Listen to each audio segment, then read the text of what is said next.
diagnosticado, y esto por la propagación del COVID-19. Saludo con mucho gusto al doctor Rodrigo Soto Morales, profesor investigador de la Facultad de Derecho de la Universidad Panamericana. Doctor, qué gusto en saludarle, y pues desde que inició esta crisis, no solamente en nuestro país, sino en todo el mundo, el sector de la aviación es uno de los más afectados. Así es, Claudia, un saludo a ti y a toda la audiencia. Como bien mencionas, estamos hablando de aproximadamente 65 millones de fuentes de empleo que de alguna manera, tanto directa como indirectamente, están relacionadas con la aviación. Eso quiere decir que la industria de la aviación es una industria que sirve. Doctor, si nos permite un segundito porque estamos teniendo problemas con el audio, se está viciando. No sé si usted tenga ahí un monitor donde nos está escuchando, si le pueda bajar un poco el volumen. Gracias. A ver, en un momentito más recuperamos esta comunicación con el doctor Rodrigo Soto Morales, quien justamente es especialista en el tema de la aviación y estos impactos tan negativos que se ha tenido, ya lo mencionábamos, no solamente en nuestro país, sino en todo el mundo. Las acciones que se están tomando también en los aeropuertos, que justamente son en base para combatir la propagación del COVID-19. No sé, ¿ya tenemos lista la entrevista? Bueno, en un momento más vamos a continuar con esta entrevista con el doctor Rodrigo Soto Morales. Recordamos que es profesor investigador también de la Facultad de Derecho de la Universidad Panamericana. Bien, vamos a hablar también sobre las medidas que están tomando en los últimos momentos, también los últimos días, las diferentes aerolíneas, también en los aeropuertos, que justamente consisten en la toma de temperatura.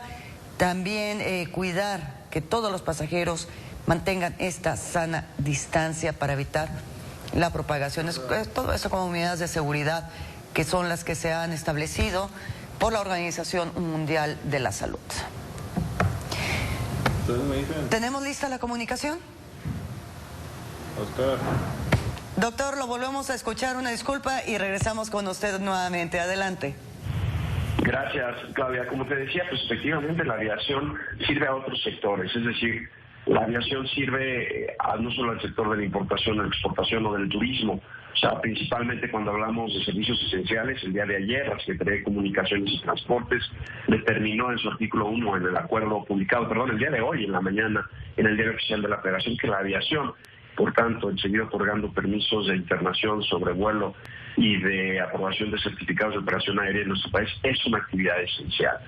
De tal manera que en ese sentido la infraestructura aeroportuaria se vuelve una infraestructura, decimos en el argot de la jerga, una infraestructura crítica, es decir, es una infraestructura necesaria, pero al mismo tiempo compleja. Y obviamente pues lo sabemos por el tráfico de personas que existe ya a nivel global, y que pues toda la economía global de alguna manera depende principalmente de estas dos maneras de intercambio de personas y de bienes y servicios, que es la aviación y obviamente también el servicio de la marina mercante a través del comercio marítimo. Entonces por eso la aviación es medular, y en ese sentido los aeropuertos efectivamente al mismo tiempo de que son un riesgo, son una necesidad ineludible, Claudia. Una necesidad ineludible, pero doctor, de hecho hace unas semanas, en muchos países se prohibieron los vuelos provenientes de países con la presencia del COVID-19. Dígase Estados Unidos, que en Estados Unidos se limitaron solamente 4 ciudades, Canadá también, otros países en el mundo. Pero aquí en México no se ha establecido esa restricción. En Jalisco, hace unas cuantas semanas, el gobernador había solicitado a los aeropuertos, a las administradoras de los aeropuertos en Jalisco, que es Guadalajara y Puerto Vallarta, que consideraran el no permitir que llegaran aviones provenientes de países con contagios del COVID-19. Sabemos que a lo mejor es una situación muy difícil o una decisión muy difícil de tomar. ¿Qué acciones están tomando los aeropuertos en nuestro país para garantizar en la medida de lo posible la salud de todos los usuarios, de los empleados también, de los trabajadores, los que están atrás de los mostradores, los que andan cargando las maletas, pero también de los viajeros? Voy a hablar de 3 etapas de las acciones, porque las acciones se topan de acuerdo a las fases de manejo de una emergencia sanitaria. Todo esto está regulado en un cuerpo internacional regulatorio de normas que se conoce como el Reglamento Sanitario Internacional, que fue expedido por la Organización Mundial de la Salud desde hace ya un par de décadas y que tuvo su última actualización en el año 2005. Si recordarás, Claudia, en aquellos tiempos estaban los brotes de ébola y muy reciente también pues el brote del SARS en Oriente, y entonces de esa manera se regula tanto las inspecciones como la detección y aislamiento de posibles riesgos sanitarios o riesgos biológicos, tanto en un puerto marítimo como en un aeropuerto.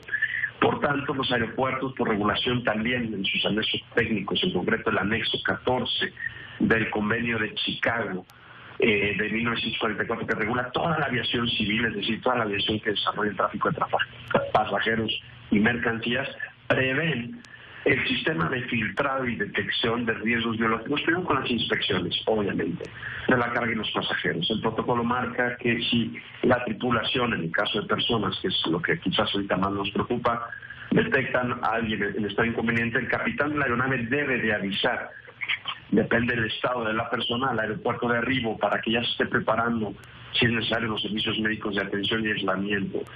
Si es en el caso, como lo estamos viendo ahora, donde a veces los síntomas no se manifiestan, pues en ese sentido el tema es que se tiene que hacer un escaneo primero del dato revelador de un posible contagio, que es la temperatura corporal. En ese sentido ha sido ejemplo, por ejemplo, Claudia, el aeropuerto de Incheon en Corea, donde no han suspendido los vuelos, tienen frontera con China, y en ese sentido, o una proximidad, más de frontera con Corea del Norte, pero una proximidad y un intercambio comercial con China muy estrecho, y por tanto hay mucho tráfico entre chinos y coreanos. Y efectivamente, Corea ha sido de los países muy afectados o más afectados por la pandemia, tanto en el número de contagios como de defunciones, desgraciadamente, pero al mismo tiempo no ha suspendido los vuelos porque es consciente que no solo se trata de poner en la balanza el tema de salud pública, sino que con miras al tema de seguridad nacional y de salud pública también, no se puede deprimir de un solo tajo o de un solo golpe la economía. Y en ese sentido yo coincido que a veces el cerrar los vuelos depende de la capacidad que tengo para manejar, detectar, aislar casos y del aparato de salud que tengo de acuerdo pues a mi situación socioeconómica como país. No es un lenguaje binario de cerrar o abrir los aeropuertos, es ver con qué condiciones y capacidades cuento y qué dependencias tengo también desde el punto de vista económico de la aviación. Y todo eso se tiene que analizar de forma crítica para escalonar las decisiones, porque es protocolo sabido que se escalonan las fases de la gestión de la emergencia sanitaria. En este país, en el nuestro, aparte de aplicar a través de las unidades de sanidad internacional de los aeropuertos y de los consejos de seguridad que tienen que estar operando en los aeropuertos, que tienen una concesión del gobierno federal, el seguimiento a las fases y por tanto los filtros de escaneo con cámaras térmicas, también la detección de síntomas y tomas de temperatura con termómetro corporal a distancia, como hemos visto en los 5 principales aeropuertos del país.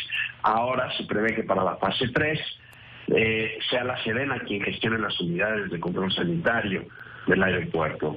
En mi opinión, el tema es seguir la regulación internacional que existe, y el tomar medidas drásticas depende de cada caso y de información estratégica que se tiene por parte de la autoridad. El gobernador de Jalisco no tiene la competencia, ni el gobierno del estado no tiene la competencia ni legal ni estratégica para cerrar un aeropuerto.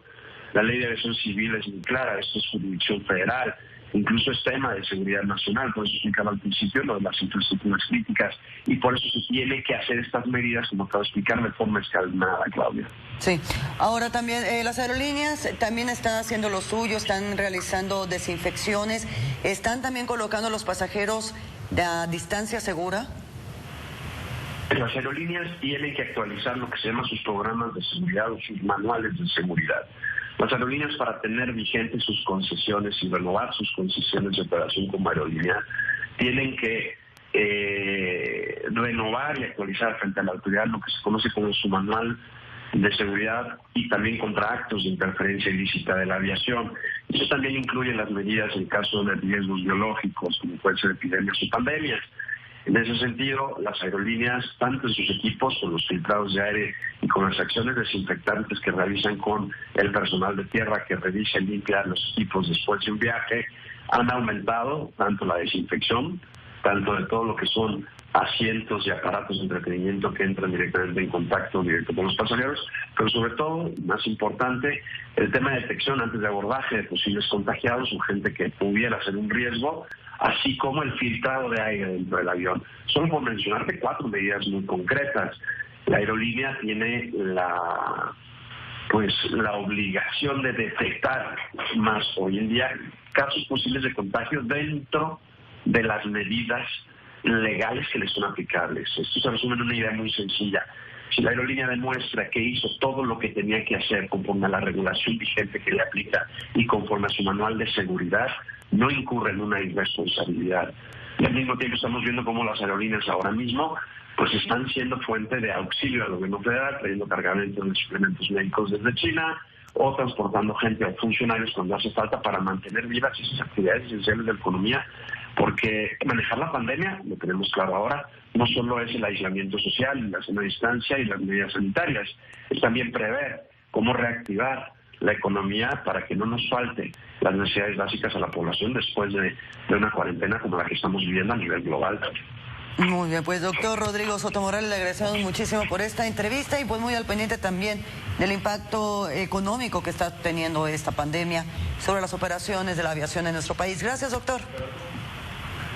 Un saludo a ti y a todo tu auditorio. Gracias, igualmente. Vamos a la pausa. Esto es Milenio.